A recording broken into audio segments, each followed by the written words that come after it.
Hello student, तो इस video में मैं आपको स्ट्रक्चर ऑफ HIV यानी कि ह्यूमन इम्यूनो डेफिशिएंसी वायरस के बारे में बताऊंगा। तो ये इतना ज़्यादा मुश्किल भी नहीं है, इजी है। कुछ ट्रिक्स हैं जो कि आपको बताऊंगा, आपको याद करने में आसानी होगी। तो सबसे पहले आउटर लेयर से शुरू करते हैं, जो कि है वायरल एनवेलप या जिसे हम मेम्ब्रेन भी कहते हैं, वायरल मेम्ब्रेन। तो ये बनी होती है लाइपो प्रोटीन से बनी होती है, ठीक है। उसके बाद आप यहाँ पर स्पाइक्स देख सकते हैं। ये हो गया, ये हो गया, ये हो गया, ठीक है। तो अब ये स्पाइक्स जो हैं वो 72 होते हैं, और ये इसमें कौन कौन से स्ट्रक्चर्स हैं, ये जो मतलब ये किस तरह बनी है। तो हम ये स्पाइक देखते हैं, एक पूरा स्पाइक है ये। तो इसका एक हेड है, और ये फिर जो है ना एक जो है स्टिक्स लगी हुई है ना। तो ये ग्लाइकोप्रोटीन 120 से बना है, और ये ग्लाइकोप्रोटीन 41। सही है, तो ये आपको याद रखना है, ठीक है। और टोटल नंबर ऑफ स्पाइक्स कितने हैं? 72। उसके बाद इनर पार्ट को देखते हैं। तो ये जो स्ट्रक्चर बनी हुई है, ये जो है ये मैट्रिक्स कहलाती है, और ये है प्रोटीन 17 से बनी, ठीक है। और उसके बाद जो ये आपको नज़र आ रहा है, ये कोर कहलाता है, और ये प्रोटीन P24 से बना हुआ है।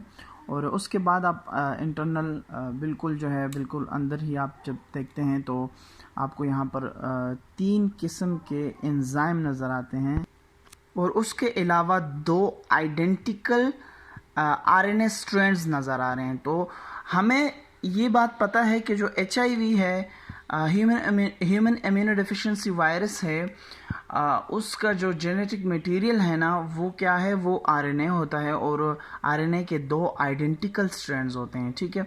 तो अब मैंने आपको याद करने के लिए जो बात बताई थी, वो मैं आपको बताता हूँ कि देखिए मैट्रिक्स है, तो ये मैट्रिक्स से याद कर ले, मैट्रिकुलेशन जो हम कहते हैं 10th क्लास, तो 9th और 10th वगैरह। तो वो अबाउट 17 की एज में करते हैं हम, ठीक है। उसके बाद हम क्या करते हैं कि कोर, तो कोर के लिए आप ये पश्तो में हम ना कोर, या हम कोर जो है ना वो हम घर को बोलते हैं ना।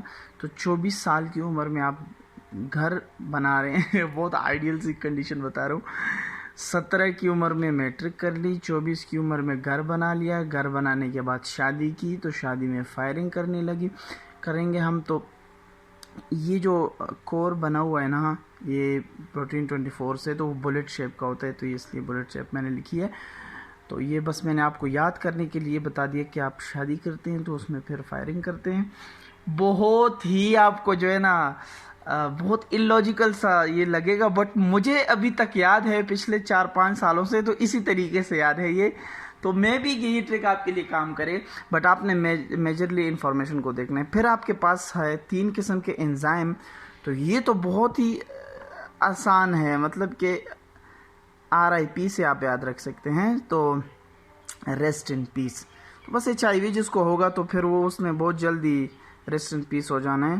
तो सबसे पहले R वाला रिवर्स ट्रांसक्रिप्टेज आ गया, फिर I वाला इंटीग्रेज आ गया, और तीसरा जो P वाला प्रोटीएज आ गया, ठीक है। तो ये ओवरऑल आपने स्ट्रक्चर ऑफ HIV को देखना है, ठीक है। अगर वीडियो पसंद आ गई तो चैनल को सब्सक्राइब करें, वीडियो को लाइक करें।